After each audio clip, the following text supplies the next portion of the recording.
Friends, welcome back friends. Sorry, पहले जो मैंने वीडियो अपलोड किया था उसमें वीडियो साउंड नहीं था जरा भी। आई डोंट नो ऐसा कैसे हुआ। May be that reading is not meant for you. देखिए आप कैसे स्पिरिट गाइड्स कैसे रोल प्ले करते हैं। जो रीडिंग अगर आपको नहीं आपके लिए बनी है तो वो आप नहीं देख सकते हो, चाहे कुछ भी वो प्रॉब्लम हो सकती है, अपलोड नहीं होगी या साउंड नहीं होगा। तो आप समझ रहे हो कि ये सब रीडिंग्स ये सब गॉड मेड है। एवरीथिंग इज यूनिवर्स से सारे मैसेज आते हैं, हम लोग कुछ नहीं करते। अगर वो मैसेज आपके लिए नहीं है तो मैं कुछ नहीं कर सकती हूँ। तो अभी मैं पूरी प्योर रीडिंग कर रही हूँ, लेकिन सेम वही 3 कार्ड्स ही यूज़ कर रही हूँ। लेट्स सी अभी क्या भी आ रहा है आपके इस रीडिंग के अंदर। आपके पर्सन क्या सोच रहे हैं बेसिकली। मैंने उस रीडिंग में कहा था आपके लिए, आपके अपनी लाइफ के लिए, थर्ड पार्टी के लिए, आपके लिए जो भी हमारी रीडिंग में आएगा वही हम है ना देख रहे हैं। देखो बेस ऑफ द कार्ड आ रहा है, आपके पर्सन को आ रहा है वुमेन होल्डिंग का कॉइन। तो उनको एक ऐसे लग रहा है, मुझे बार बार यही आ रहा है कि आपके पर्सन को लग रहा है कि वो बहुत ज़्यादा मटेरियलिस्टिक चीज़ों के पास चले गए, या मटेरियलिस्टिक चीज़ें ने उनको बहुत ज़्यादा अट्रैक्ट किया। समझ रहे हो आप, वो जो रियल लव से ज़्यादा मटेरियलिस्टिक चीज़ों को ज़्यादा इंपॉर्टेंस दी। ये चीज़ उनको डेफिनेटली समझ में आ रही है, मुझे ऐसे लग रहा है आपके पर्सन को। और देखो इसके नीचे अंदर भी बेस के अंदर नीचे स्ट्रॉन्ग वार्मिंग का कार्ड ही आ रहा है। तो उनको एक ऐसा भी हो सकता है कि strong warming plus women holding का कॉइन, तो हो सकता है जो थर्ड पार्टी सिचुएशन है, कार्मिक है, उन्होंने उनको झटका दिया हो, कुछ ना कुछ ऐसा कुछ प्रॉब्लम क्रिएट किया। क्योंकि स्ट्रॉन्ग वार्मिंग का कार्ड आ रहा है तो कुछ ना कुछ झटका उनको लगा होगा, या कुछ ना कुछ उनको इस तरह से है ना बवाल उनकी लाइफ में हो रहा होगा, जो मटीरियलिस्टिक चीज़ों की वजह से जिस पर्सन के साथ में वो एट प्रेजेंट है, या जो प्रेजेंट पर्सन के साथ में थे, तो उनके साथ है जो थर्ड पार्टी सिचुएशन है, उन्होंने उनकी लाइफ में कुछ ऐसा झटका दिया उनको, या ऐसा कुछ स्ट्रॉन्ग वार्मिंग सिचुएशंस हुई है कि आपके पर्सन बहुत हिल गए हैं उनके। देखो जिस तरह दिख रहे हैं यहाँ पे ये नाव डूबी जैसे लग रही है, ये एक भंवर जैसा निकलता उठ रहा है। तो मुझे लग रहा है बहुत ज़्यादा भूचाल जैसे क्रिएट हो गया, ये पर्सन ने क्रिएट किया है या आपके पर्सन ने इस पर्सन की लाइफ में क्रिएट किया है। थर्ड पार्टी सिचुएशन में कुछ ना कुछ ऐसा कुछ हो रहा है, मुझे लग रहा है बहुत स्ट्रॉन्ग पॉसिबिलिटी हो सकती है। जो कॉन्ट्रैक्ट का कार्ड आ रहा है, तो ये कुछ ना कुछ कमिटमेंट को लेके हो सकता है। या तो थर्ड पार्टी बहुत आपके पर्सन पे प्रेशर डाल रही होगी कमिटमेंट को लेके, जो आपके पसंद नहीं देना चाहते थे, क्योंकि उनको हार्ट में पता है कि उनको किसको कमिटमेंट देना है। तो ये जस्टिस कॉन्ट्रैक्ट का कार्ड आ रहा है। तो जस्टिस कभी भी रॉन्ग पर्सन को नहीं दिया जाता, हमेशा राइट पर्सन को जस्टिस मिलता है। समझ रहे, जो रॉन्ग कर्मा करते हैं उनको नहीं। आपके पर्सन को अंदर ना अंदर कहीं ना पता है उन्होंने कहाँ किसके साथ में डिसीट किया है, किसके साथ में गलत किया है, क्या राइट किया है, क्या रॉन्ग किया। क्योंकि अगर आप ट्विन फ्लेम जर्नी में हो या सोलमेट जर्नी में, आपके पर्सन भी तो ट्विन फ्लेम और सोलमेट हुए ना, तो उनको भी पता है राइट या रॉन्ग क्या है। उनकी इंट्यूशन पावर भी स्ट्रांग होती है, क्योंकि 7 चक्रा आर्कएंजल यूरियल का कार्ड आ रहा है। तो डेफिनेटली उनकी भी एक इंट्यूशन पावर बहुत स्ट्रांग चल रही है, बहुत स्ट्रांगली सोच रहे हैं वो कि उन्होंने क्या कहाँ गलत कर दिया, मतलब कहाँ राइट है। और उनकी इंट्यूशन उनको बता रही कि ये जो थर्ड पार्टी है वो उनके लिए राइट नहीं है।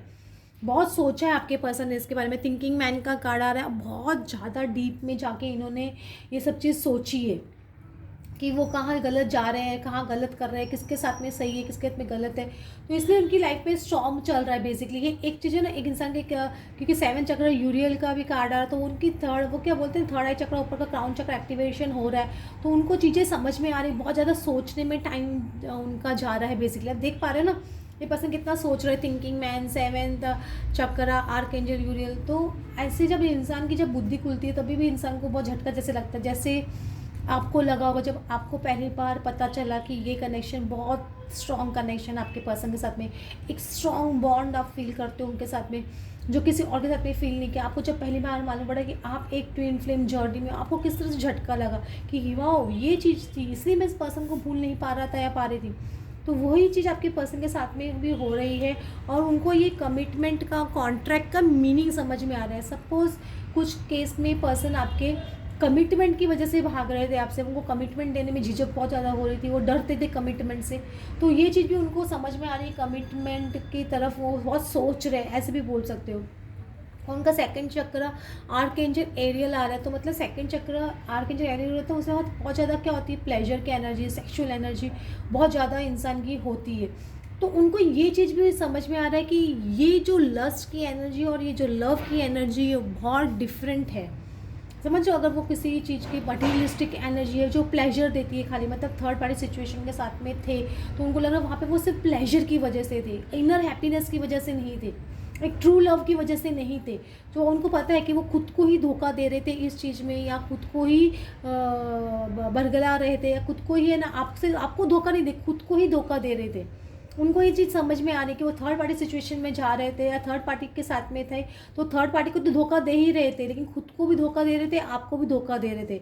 इंसान जब दूसरों को धोखा देता है ना, सबसे पहले खुद को धोखा दे रहा होता है, क्योंकि खुद के साथ में वो एक चीट कर रहे हैं कि जिस पर्सन को पसंद नहीं करते, सिर्फ प्यार नहीं करते, सच्चा प्यार नहीं करते, उसके साथ में रिलेशनशिप में होना तो खुद को धोखा देना ही हुआ ना। तो ये चीज़ अभी पर्सन को समझ नहीं आ रहा है। एक true love, man holding a heart and ये आर्कएंजल एरियल, मतलब उनको सेक्सुअल एनर्जी और ट्रू लव की एनर्जी में फ़र्क समझ नहीं आ रहा है, या मटीरियलिस्टिक चीज़ों के लव या सोसाइटी प्रेशर की वजह से जो रिश्ते में थे उसका डिफरेंस और ट्रू लव का डिफरेंस उनको बेसिकली समझ में आ रहा है। वो क्या, उनको समझ नहीं आ रहा कि धोखा उन्होंने खुद को दिया है, बेसिकली आपको नहीं, ये धोखा उन्होंने खुद को दिया। ये चीज़ उनको बहुत ही क्लियरली और बहुत ही उनके माइंड में क्लियर है। फिर भी मैं एक दो कार्ड और लेके क्लैरिफिकेशन करूँगी। देखो अभी वो उनको समझ में आ रहा है कि बहुत सारी पॉसिबिलिटीज़ में गए, दूसरी रिलेशनशिप्स में गए, या दूसरी पॉसिबिलिटी या ऑप्शन ढूंढ रहे थे। ये चीज़ भी उन्होंने गलत किया शायद आपको जेलस फील कराने के लिए। तो उनको समझ में आ रहा है कि वो आपको नहीं, खुद को ही जेलस फील करवा रहे थे, आपको दूसरों के साथ में देख के। शायद हो सकता है कि आपको किसी और के साथ में देख के वो जेलस फील करते, लेकिन उनको ये समझ में आ रहा है कि उन्होंने ये सब चीज़ जो की, आपको दूसरे रिलेशनशिप में वो गए या आपको टीज़ करने के लिए दूसरी ऑप्शंस को एक्सप्लोर कर रहे थे, तो वो उन्होंने कहीं ना कहीं गलत किया आपके साथ में। और उनको पता है कि ये सब चीज़ें उन्होंने काफ़ी हद तक आपको जेलस फील कराने के लिए भी किया है। तो ये अपने धोखे पे वो पछता रहे हैं बेसिकली। और वो भी क्या, स्टेबिलिटी के एनर्जी में आ रहे हैं। उनको समझ नहीं आ रहा है कि उनकी अबंडेंस, मतलब उनको जो मटेरियलिस्टिक चीज़ चाहिए या कुछ भी प्लेजर चाहिए, उनके खुद के अंदर है और खुद को एस्टेब्लिश करना होगा। समझ रहे हो? तो वो मैन होल्डिंग अ पॉइंट में आ रहे हैं, तो मैन होल्डिंग अ हार्ट भी डेफिनेटली एस्टेब्लिश हो रहे हैं। दोनों एनर्जी, एक हार्ट की एनर्जी, लव की एनर्जी भी, और एक स्टेबिलिटी की एनर्जी भी उनको समझ में आ रही है।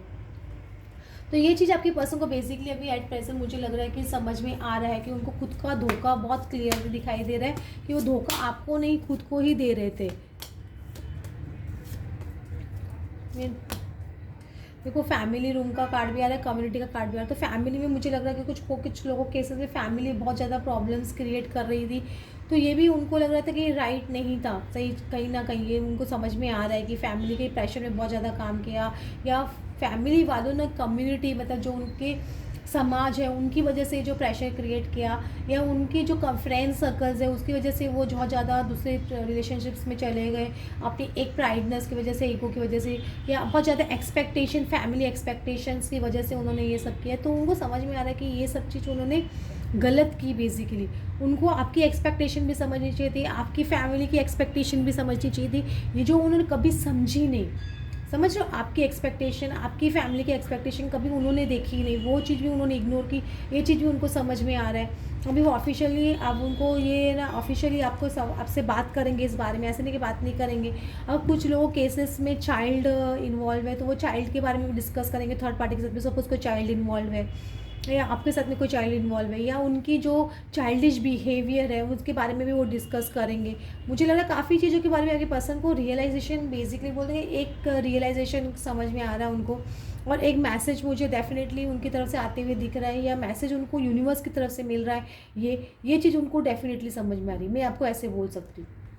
आपके पर्सन को बहुत है ना, काफ़ी कुछ समझ में आ रहा है। काफ़ी रीडिंग डिफरेंट है। जो पहली वाली रीडिंग मैंने की थी उसके अंदर एक्चुअली जो रीडिंग आया था उसके अंदर आपके पर्सन को क्लियरली समझ में आ रहा था कि ये ना उन्होंने रॉन्ग पर्सन को चूज़ किया, थर्ड पार्टी ने उनको बहुत इस्तेमाल किया, या उन्होंने थर्ड पार्टी का इस्तेमाल किया। तो वो चीज़ उनको बहुत समझ में आ रही है। इसमें उनको खुद को ही समझ में आ रहा है कि इस रीडिंग में ऐसा आ रहा है कि उनको खुद की गलती का एहसास हो रहा है कि जो गलत है वो सामने वाला थर्ड पार्टी नहीं है या आप नहीं हो, कहीं ना कहीं गलती इंसान खुद ही करता है, वो खुद की चॉइसेस थी। तो वो अभी खुद को ही ब्लेम कर रहे हैं, खुद को ही बोल रहे हैं कि वो जो कर रहे हैं कुछ ना कुछ गलत किया उन्होंने आपके साथ में किया। तो वो सब चीज़ के बारे में सोच रहे हैं। देखो मैं मनी का कार्ड मैं बोल रही हूँ, मनी उनको पता है उन्होंने बहुत मटेरियलिस्टिक चीज़ों को चूज़ किया, या हो सकता है अभी वो अपनी मटेरियलिस्टिक चीज़ों पे ध्यान दे रहे हैं, ये भी एक पॉसिबिलिटी हो सकती है, जो मनी रिलेटेड कार्ड आ रहा है तो। और वो बेसिकली अभी है ना नर्व्स जांच रहे, तो मतलब किसी ना किसी की नर्व्स टेस्ट कर रहे हैं, तो थर्ड पार्टी की कर रहे हैं, आपकी चेक कर रहे हैं। वैसे समझ में थोड़ी पल्स चेक करके इंसान आगे बढ़ता है ना कि वो ठीक है। तो मैं सिचुएशन में आगे बढ़ूँ, अगर नहीं आपकी तरफ बढ़ूँ, नहीं तो नहीं बढ़ूँ, अभी सिचुएशन ठीक नहीं है तो, या फाइट नहीं हो जाए, क्योंकि उनका खुद का एक माइंड भी होना चाहिए। हो सकता है वो ठीक नहीं हो अभी, फिजिकली ही ठीक ना हो, तो खुद का उनका कुछ वो अपने आप को डॉक्टर को दिखा देंगे, तो ये भी एक पॉसिबिलिटी हो सकती है। एक चाइल्ड का बार बार इशू आ रहा है, तो या तो वो चाइल्डिश बिहेवियर के बारे में बात कर सकते हैं, या कुछ लोगों के केसेस में चाइल्ड इन्वॉल्व है तो उसके बारे में, उसके फ्यूचर के वाले कोई भी कुछ डिस्कशन मुझे दिखाई दे रहा है। सौरव का कारण उनको पता है, मैं बोल रही बार बार, ये रियलाइजेशन हो रहा है कि उनकी खुद को, सौरव आपको नहीं, बेसिकली सौरव खुद को दे रहे थे। समझ रहे, सौरव का कारण तो उनको खुद को समझ आ रहा है, वो सौरव वो खुद को दे रहे थे, आप किसी और को नहीं, आपको सौरव दे रहे थे, वो खुद को ही सौरव फील करवा रहे थे। ये चीज़ उनको बहुत क्लियरली समझ आ रही है। लेकिन सब चीज़ का डेथ का कारण है, डेथ और डेथ के साथ में डायरेक्टली रीबर्थ का कार्ड होता है। तो ये सब चीज़ जो नेगेटिविटी है ना उनकी लाइफ में, वो जो सॉरो वो फील कर रहे हैं, गिल्टी फील कर रहे हैं, या खुद की डिसीट उनको समझ में आ रही है, तो वो सब चीज़ें एक डेथ और है उनका, क्यों ट्रांसफॉर्मेशन फेज़ है, इसलिए उनको समझ में आ रहा है। अभी जैसे ट्रांसफॉर्मेशन आगे बढ़ेगा तो वो आगे बेहतर फील करेंगे, मतलब हाँ उनको लगेगा ठीक है जो हो गया उसको अब कैसे सुधारा जाए, कैसे उसको इम्प्रूवाइज करे जाए, ये सब चीज़ सोचेंगे। और वो डेफिनेटली वाइफ, मतलब शादी के बारे में सोच रहे हैं, वाइफ का कार्ड आ रहा है, या तो वो आपको अपनी वाइफ बनाना चाहते हैं, या उनकी जो वाइफ है सपोज, तो उनको कैसे उनको टैकल करना उसके बारे में सोच रहे होंगे। या सपोज़ वो मेल है तो वो आपको, वो सही फीमेल है तो वो आपको अपनी वाइफ की जैसे आपको देखना चाहती, मतलब अपने खुद को रूप में, आपकी अपनी फीमेल है तो वाइफ के रूप में आपको वो क्या अपने आप उनको एक्सेप्ट करोगे, ये चीज़ भी सोच रहे हैं। बहुत सारी चीज़ें आपके पर्सन भी सोच रहे हैं अभी, वो क्या वो उनको लग रहा है कि उनकी एज भी बहुत होती जा रही है, मुझे ऐसे लग रहा है, या उनको वो हो सकता है कि ये इमेजिन कर रहे हैं कि आपके साथ में ओल्ड होना है, पूरी ज़िंदगी आपके साथ में बितानी है ना। ऐसे कुछ लोग बोलते हैं ना, I want to grow old with you, ऐसे। तो वो एक चीज़ भी मुझे लगती है कि कुछ लोगों के केसेस में हो सकता है। वो फ्रेंड्स, आपको आज की रीडिंग अच्छी लगी हो then please like and subscribe. Thanks for watching.